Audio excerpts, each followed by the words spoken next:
감사합니다. 거의 끝에 다다랐습니다.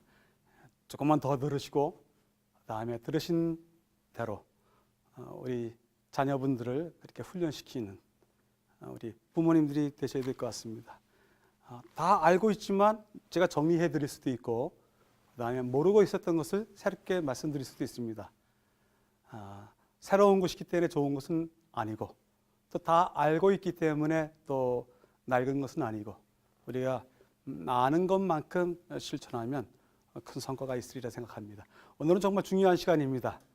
마지막 부분이 다 됐기 때문에 중요한 것이 아니라 중요한 것을 배웁니다. 공부라는 것이 무엇인지 어떻게 하는지에 대해서 오늘 유대인 학교에 들어가서 잠깐 들여다보도록 하겠습니다.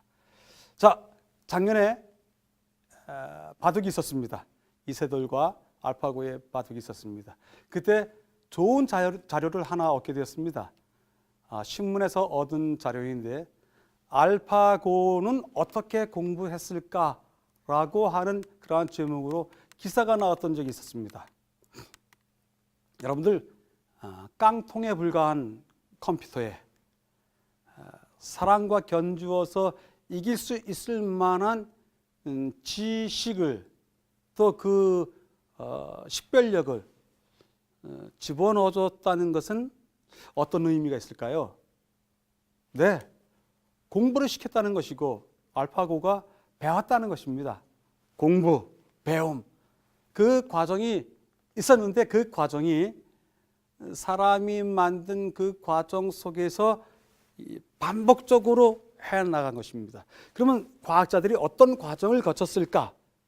그것에 대한 자세한 기사가 나왔습니다. 아주 중요한 기사였습니다. 알파고가 세계 최고의 바둑 고수를 이길 수 있었던 그 공부 방법. 첫 번째, 잘 들어보십시오. 세상에 이제까지 나왔던 모든 바둑 정보를 다 검색을 했습니다. 정보 검색이 우선이었습니다. 첫 번째 단계는 많은 사실들을 이렇게 받아들이는 것입니다. 있는 이야기거리들을 받아들이는 것입니다. 그래서 세상에 남아있는 모든 바둑 기사들의 그 중요했던 대곡들을 이 알파고가 다 정보를 얻어서 입력을 시킨 것입니다. 16만 건이랍니다. 16만 건의 바둑 대국을 정보를 갖다 검색하고 받아들였습니다. 그리고 그 16만 건의 기보를 가지고 3천만 번을 공부했답니다. 이럴 때는 이렇게 두는 것이구나. 저럴 때는 이렇게 옮기고 어디서부터 이렇게 착점을 하고 저는 바둑을 잘 모릅니다만 그런 식으로 3천만 번을 학습을 했다고 합니다. 실제로 이야기하면 배웠다는 것입니다. 3천만 번을 공부했답니다. 이 16만 건의 기보를 가지고 3천만 번을 따져보면서 공부를 한 것입니다. 그리고 났더니 자기 자신이 어떤 방식으로 돌을 놓아야 되겠다고 하는 자신만의 노하우가 생겼다고 합니다. 그래서 10에 360승, 제대로 읽지도 못하겠습니다. 10에 360승이니까 이 동그라미가 360개 있는 거나 마찬가지죠. 그만큼의 이 알파고는 어디에다 두면 어떤 대국이 되겠다, 다음에는 어디에다 두면 되겠다 하는 그러한 기보를 스스로 읽게 되었다고 합니다. 자기 스스로가 어디에다 둘지를 배우게 되었고 그 결과로서 이세돌이 돌을 놓으면 정해진 시간 이내에 다른 자기가 찾아가야 될 착지점을 갖다 착착착 찾아갔던 것입니다. 이 과정, 정보를 검색하고 그것을 지식으로 만들고 그것을 논쟁을 통하고 토론을 통해서 자기의 추론 과정을 통해서 자기의 하나의 생각, 자기의 개념으로 확정하는 그러한 과정을 공부했답니다. 근데 과학자들이 이런 과정을 거친 까닭이 무엇이냐면 공부라는 것이 그렇답니다. 공부라는 것이 많은 정보를 얻고 그 많은 정보를 얻은 것이 자기 안에 덩어리로 비슷한 유의 동일한 어떠한 지식 개념들이 이렇게 모아지고 하면서 자기의 지식 덩어리가 되는 것입니다. 하나의 컨셉이 되는 것입니다. 하나의 knowledge가 되는 것입니다. 그러면 이 knowledge, 이 지식이 옳은가 그른가에 대해서 토론을 벌이는 것입니다. 검증을 하는 것입니다. 그래서 검증이 끝날 때만이 정말 자기만의 지식이 되고 그것이 온 세상과 어울릴 수 있는 그러한 지식이 될 수 있는 것입니다.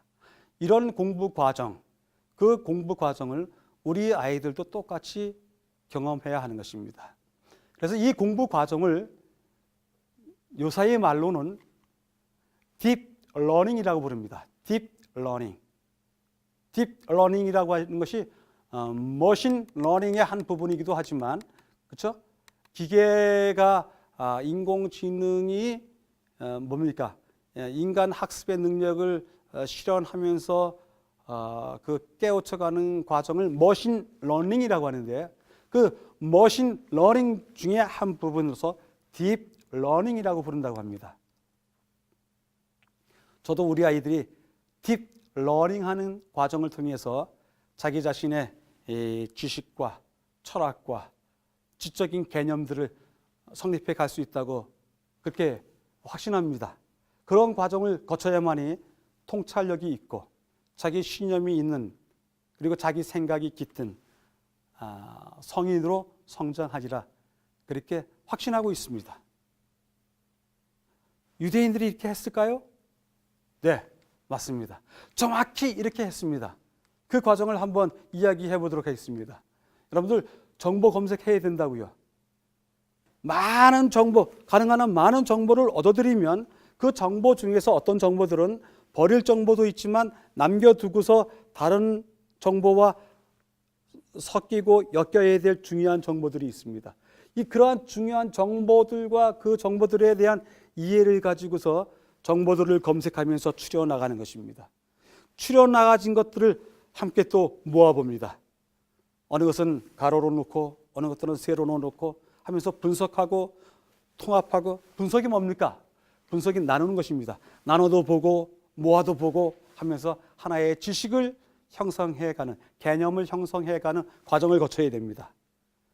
그 개념을 거쳐가는 과정을 통해서 정말 내가 가지고 있는 이 지식에 대한 표현이, 분석하고 통합한 나의 지식이 합당한지에 대해서 비평도 받아보고 토론과 논쟁을 통해서 또 새로운 길을 개척해 보기도 하고, 이런 과정을 거치면서 공부는 점차로 깊어지고 넓어지고 나아지게 됩니다.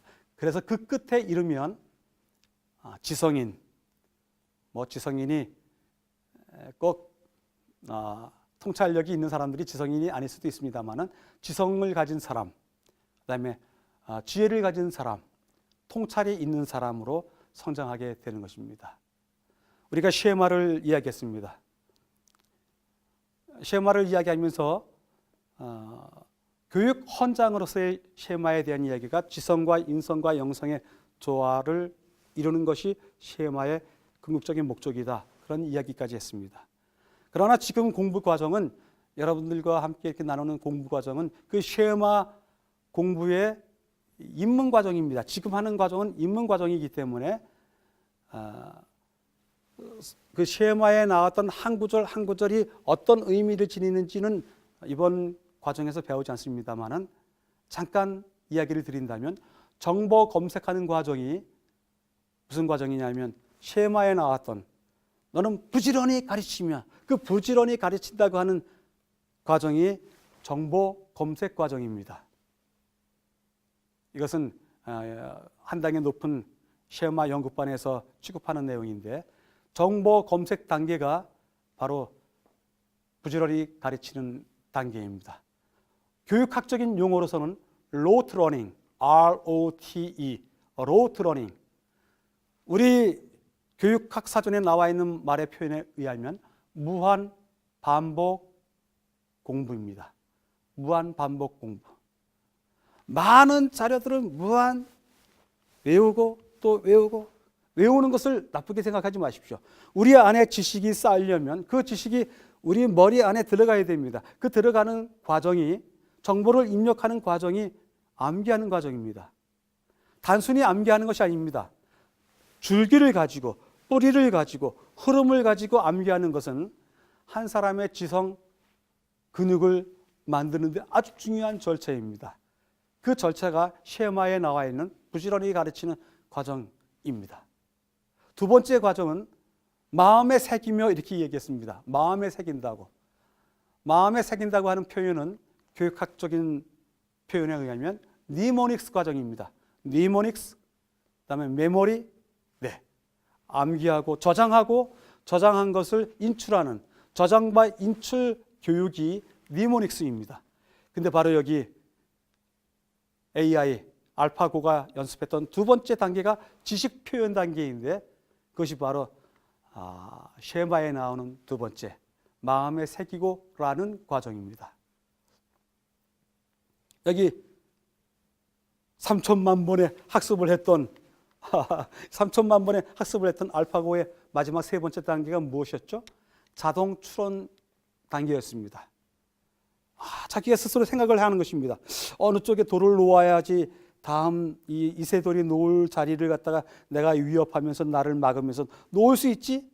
자기 스스로를 비평하고 또 자기 스스로 창의적인 길을 찾아 나가는 그 과정. 그 과정이 쉐마에도 똑같이 있습니다. 그 과정이 하브루타라고 하는 과정입니다. 내 자녀들에게 강론하라 배우지 않았습니까? 쉐마에 나옵니다. 그 강론하는 과정이 토론하는 과정이고 논쟁하는 과정이고, 그 과정이 자동 추론 과정입니다. 그것을 유대인의 교육에서는 하브루타라고 부릅니다. 하브루타. 참 신기했습니다. 저도 이 기사를 받아보고 AI가 공부했던 그 길과 그 방식과 유대인들이 아이들을 키우면서 공부의 길을 이끌었던 그 과정이 동일한 것입니다. 그런데 이런 과정은 단지 유대인에게만 있었던 것이 아니었습니다. 조선시대 때 우리 조상님들이 가르쳤던 서당의 공부 방법도 마찬가지였습니다. 하늘, 천, 따지, 가물현, 누로왕. 이것을 왜 수없이 반복합니까? 정보를 검색하면서 그 정보를 집어넣고 이해하기 위해서 반복해서 읽는 것입니다. 네.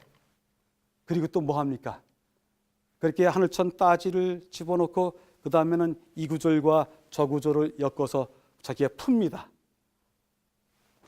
선생님이 아무개야, 이게 무슨 뜻이더냐 물으면 이 아이는 자기가 가지고 있었던 많은 정보들을 힘입어서 이 이야기와 저의 이야기를 엮어서 그것은 뜻이 이렇다고 생각합니다. 내놓습니다. 그 과정이 서당에서 있었습니다. 똑같은 과정입니다. 서당에서도 여전히 토론하고 논쟁하는 과정이 있었습니다. 비평하고 새로운 생각으로 해석해내는 과정이 있었습니다. 그 과정에 대한 이야기가 또 여전히 한 방송에 서당이라고 하는 제목으로 몇 회에 걸쳐서 우리 학생들에게 보여줬던 프로그램에 모두 나와 있습니다. 참 신기했습니다. 공부의 과정은 기계나 인간이 동일하게, 어른이나 아이가 동일하게 똑같은 과정을 거쳐야 하는 것입니다. 그래서 우리 아이들에게, 여러분들의 아들과 딸들에게, 우리의 아들과 딸들에게 이 과정은 상당히 중요하고 또 흡사, 이와 비슷한 과정으로 공부하는 훈련을 시켜야 되지 않을까 생각을 해보게 됩니다. 유대인의 초등학교를 갖다가 무엇이라고 이야기했습니까? 헤데르라고 이야기했습니다. 헤데르. 그 헤데르에서 배우는 세 가지 특별한 공부에 대해서 말씀드리겠습니다. 헤데르에서 배우는 세 가지 공부. 첫 번째 공부, 암송입니다. 지난 시간에 말씀드렸습니다. 유대인 아이들은 모세 오경을 다 외운다고요. 그 다음에 모세 오경 중에서 특별히 하나님의 율법들, 계명들은 또 따로 또 취급한다고요. 모세의 오경을 다 외우다 보면 그 안에 하나님의 말씀의 부분과 모세의 말의 부분과 백성들의 말의 부분이 구분될 것입니다. 그러면 그것들을 따로따로 모으는 것만으로도 하나님은 이렇게 말씀하신다. 지도자는 이렇게 이야기한다. 백성들은 이렇게 하더라. 이것이 질서정연하게 개념으로 정리가 되는 것입니다. 아주 중요한 공부입니다. 암송 공부가 예를 들어 보겠습니다. 여러분들 아이가 학교에 들어가기 전부터 339, 36, 18, 55, 25 이거 알고 있었던가요? 모르고 있었죠. 2학년 돼서 배웁니까? 3학년 돼서 배웁니까? 그 구구단을 외우기 위해서 몇 날을 똑같은 것을 하지 않습니까? 2는 4, 2, 3, 6, 2, 4, 8 이것이 암송해가는 과정입니다. 어떤 주요 공식들은 암송을 통해서 외우지 않고서는 알 수 없습니다. 공식들은 이해하는 것이 아니라 기본적인 지식 자료이기 때문에 집어넣어야 됩니다. 그런 입장에서 기본 공부하는 데 있어서 또 많은 정보들을 수집하는 데 있어서 암송은 아주 중요한 자료가 됩니다. 아무리 많은 책을 갖다 놨을지라도 그 책의 흐름만을 보아서는 지식이 되지 않습니다. 읽고 그 안에 나와 있는 이야기들을 또 머릿속에 집어넣고 이야기 스토리 보드를 만들어서 자기가 스스로 이야기를 해보고 이런 과정을 통해서 지식이 만들어지게 되는 것입니다. 그래서 헤데르에서 배우는 첫 번째 공부는 특별한 공부는 암송입니다. 정보를 수집하는 과정입니다. 두 번째 과정은 질문하기입니다. 정말이지 유대인 학교의 교실은 시끄럽습니다. 선생님이 앞에 나가서 적을 시간도 없이 저요 질문을 하는 아이들이 손드는 아이들이 대다수입니다. 모두 다입니다. 질문하기를 좋아합니다. 질문에 대해서는 유대인만큼 좋아하는 민족이 없습니다. 말씀드리지 않았습니까? 어린 아이들이 아예 성경책을 배울 때 출애굽기를 배우고 민수기를 배울 때 그 안에서 읽는 이야기 중에 하나가 무엇이냐면 내 아들들이 이것이 무슨 뜻이냐 묻거든 나온다고 하지 않았습니까? 맞습니다. 그런 이야기들이 성경책에 많이 있습니다. 질문에 대한 이야기, 질문 공부법이 많이 있습니다. 그리고 이 질문은 한 아이에게 자기가 모르는 것에 대해서 알아가게 하는 중요한 출발점입니다. 지식을 만들어가는 중요한 출발점 중에 하나입니다. 사실 어느 학원의 선생님이 참 잘 가르치셔. 누구는 정말 일타 강사야. 이렇게 이야기를 듣는 강사들이 있습니다. 근데 제가 제 개인적인 그리고 주관적인 평가에 의하면 그 일타 강사님들의 강의를 동영상을 통해서 듣다 보면 방송을 통해서 듣다 보면 정말 잘 가르치는 것이 분명해요. 근데 무엇이냐면 선생님은 잘 가르치고 신이 나고 척척척척 풀어가면서 가르치지만 나는 그것을 그렇게 받아들이지 못한다는 것입니다. 그러기에 지금 시대는 가르치는 시대가 아니라 배우는 시대입니다. 내가 그 모르는 것을 질문하고 배우고 또 질문하고 내 것이 되게 익히고 배우는 시대입니다. 그 배움의 시대의 가장 중요한 방법이 질문입니다. 그리고 유대인 학교에서는 토론이 끊임없이 이루어집니다. 암송, 질문, 토론. 암송, 질문, 토론. 우리 아이들의 공부의 방법이 저는 이 방식으로 바뀌어야 된다고 그렇게 주장합니다. 어디 가서든지 이 이야기는 꼭 합니다. 많이 아이가 책을 접하도록 하시고 많은 책을 사주면서 아이가 많은 책을 읽도록 해주고 그 안에 있는 내용이 저절로 기억될 수 있을 만큼 아이가 그 스토리보드에 익숙할 정도로 책을 여러 번 보게 하십시오. 여러 번 보게 되면 기억될 겁니다. 소리 내서 암송하지 않았을지라도 기억 과정에 들어가면 그 아이는 많은 정보를 수집했고 이제 드디어 자기가 아는 알매, 자기가 필요한 알매 가까이 다가가게 될 것입니다. 이렇게 제안을 드립니다. 아이가 특별히 무엇에 익숙하라고요? 질문하는 것에 익숙하라고. 모르는 것은 묻는 것입니다. 형에게도 묻고 아빠에게, 엄마에게, 학교 선생님에게 묻는 것입니다. 질문하지 않으면 선생님의 가르침은 우리를 깨우치지 못합니다. 내가 스스로 질문해야지 깨우쳐지게 됩니다. 그리고 내가 아는 것에 대해서 토론하는 것입니다. 토론하고의 난 결과는 100% 나의 것이 되고 내가 평생 살도록 나의 기반이 되어서 떠나지 않게 됩니다. 바로 이것이 히브리인들이 자기의 자식들에게 가르치는 공부 방법이었습니다. 3대 공부 방식이 이겁니다. 암송과 질문과 토론. 그 중에서 오늘 암송에 대한 이야기를 잠깐 드리도록 하겠습니다. 암송하는 특별한 3가지 방법이 있습니다. 3가지를 하라고 했는데 또다시 암송하고 기억하는 데 있어서 3가지 제안을 드리겠습니다. 실제로 유대인 아이들은 이렇게 합니다. 여러분들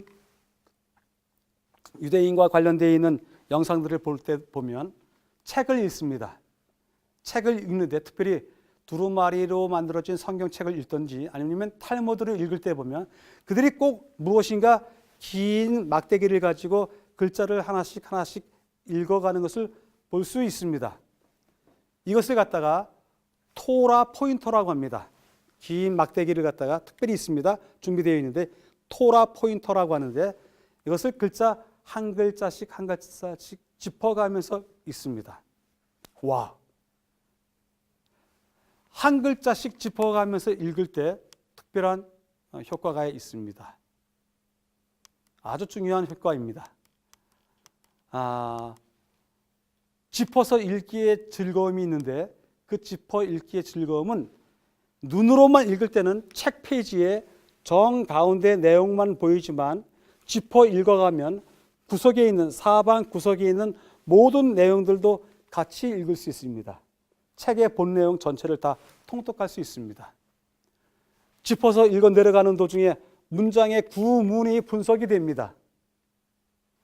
짚어 읽어 내려가는 동안에 본문에 대한 완벽한 숙지가 이루어지게 됩니다. 그래서 유대인 아이들은 어려서부터 책을 읽을 때 짚어서 읽도록 합니다. 짚어 읽기가 상당히 중요합니다. 두 번째 즐거움 하나가 더 있는데 낭독하는 것 중에서 낭독이니까 실제로 소리내어 읽는 것입니다. 우리는 언제서부터 소리내어 읽지 않는지 어떻게 그렇게 익숙해졌는지 모르지만 아마 초등학교 1학년 때까지는 교실에서 똑같이 아이들이 소리내서 읽지만 그 다음서부터는 그런 소리를 못 들었습니다. 그러나 유대인 아이들은 고학년이 되도록 소리내어서 읽기를 합니다. 소리내어 읽습니다. 책을 그렇게 읽습니다. 제가 한 가지 권해드리는 콘테스트가 하나 있습니다. 시 낭송 대회가 종종 있더라고요. 시 낭독, 시 낭송, 또 글 낭독 그런 모임이 종종 있는데 여러분들 그런 것에 아이들을 데리고 참석하시기 바랍니다. 정말 좋습니다. 책에 대한 내용을 암송하는 가장 좋은 방법은 책이 가지고 있는 정서감과 일치하여서 책을 읽을 때면 책을 자연스럽게 암기하게 되고 내용을 아주 쉽게 습득할 수 있게 됩니다. 암송의 낭독의 즐거움이 거기에 있습니다. 내용의 인지와 이해가 쉽습니다. 정서에 대해서 정서를 동감하면서 그 자기의 정서를 집어넣고서 책의 정서와 일치되어서 읽히면 아주 오래 기억에 남게 됩니다. 또 유대인들이 특별히 어린아이들이 다 같이 모아서 책을 낭독해가면서 공부하는 이유 중에 하나는 함께 읽을 때, 소리내 읽을 때 공동체 유대감이 형성이 된다고 합니다. 그렇기 때문에 소리내어 읽기를 강조하고 또 그렇게 훈련을 합니다. 참 어린아이들 공부하는 거 보면 유대인 어린아이들 공부하는 거 보면 그런 모습이 너무 많습니다. 지금 여러분들이 혹 자료를 구할 수 있다면 들어가서 유튜브에 가서 아니면 사진을 통해서 한번 확인해 보십시오. 어린아이들의 토라 공부, 탈무드 공부 어떻게 하시는지 보면 지금 제가 말씀드린 그대로 하게 됩니다. 이 아이들이 책을 읽고 낭송하고 또 그것을 암기하는 과정에서 세 번째 방법은 무엇이냐면 몸을 흔드는 것입니다. 몸을 흔들면서 읽을 때 그 몸 흔들어 읽기의 즐거움이 따로 있습니다. 네? 예루살렘에 가면 서쪽 벽, 통곡의 벽이라고 있다고 말씀드리지 않았습니까? 그 통곡의 벽에 가면 언제든지 유대인들이 이 책을 읽는 모습을 볼 수 있습니다. 그 책은 다름이 아니라 기도문입니다. 그런데 그 기도문을 평생 했던 그 기도문인데도 불구하고 지금도 여전히 보고서 읽습니다. 외우지 못해서 읽는 게 아닙니다. 의식적으로 보고서 집중하냐고 책을 들고서 읽습니다. 그런데 그 통곡의 벽에 서서 읽는 유대인들을 가만히 보십시오. 잘 관찰해 보십시오.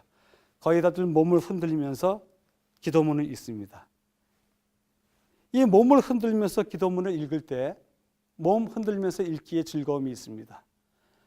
거기에는 책이 죽은 글자로만 되어 있는 듯 싶지만 몸을 흔들어가면서 읽을 때 그 책에 있는 글 내용도 함께 생동감이 있게 살아 움직이기 시작한답니다. 특정 리듬을 가지고서 책을 읽을 때면 그 특정 리듬만 기억해내도 읽었던 부분이 떠오를 정도로 그렇게 읽는 부분마다의 리듬이 다르고 또 느낌이 다른 것입니다.